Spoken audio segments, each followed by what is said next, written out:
If you want to laugh till you turn blue, there's only one thing that you gotta do. Watch Extravaganza weekday afternoons on Fox Kids. A recent trip to my local thrift store led me back to the mid-90s and Fox Kids. Now, this wasn't the predictable path of an old VHS, but instead a series of comics featuring Eek the Cat.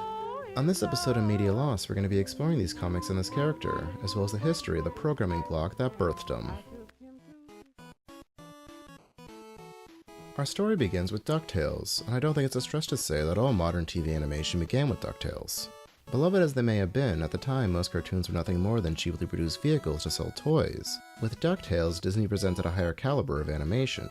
It was produced for first-run syndication and was picked up by Fox, airing on their stations and affiliates.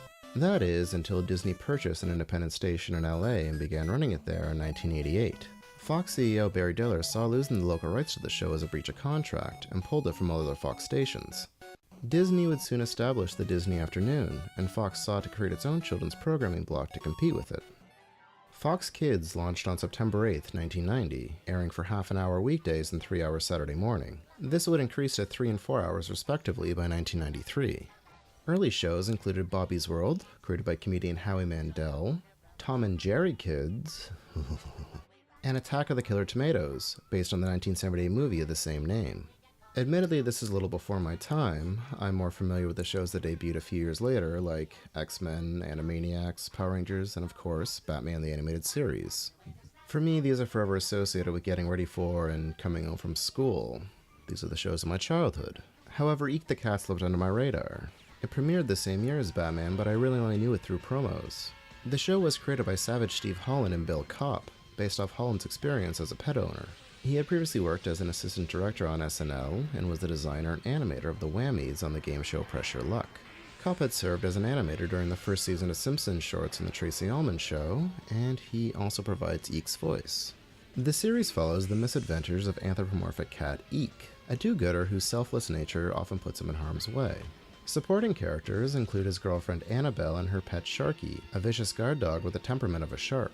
A lot of the show's humor comes from Eek's pain, and episodes are usually framed around a movie parody, such as Die Hard or Pulp Fiction.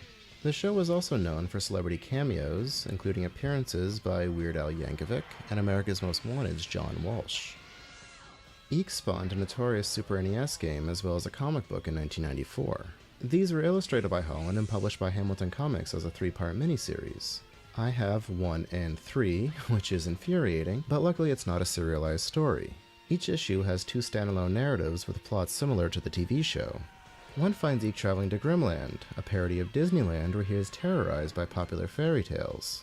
In another, Eek's uncle invents a device that allows the two of them to travel through television shows.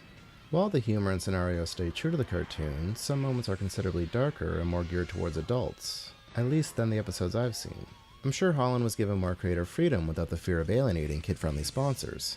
Eek went through many changes throughout its run. In the second season, it switched to a 2-segment per episode format, one featuring Eek and the other featuring new characters known as the Terrible Thunder Lizards.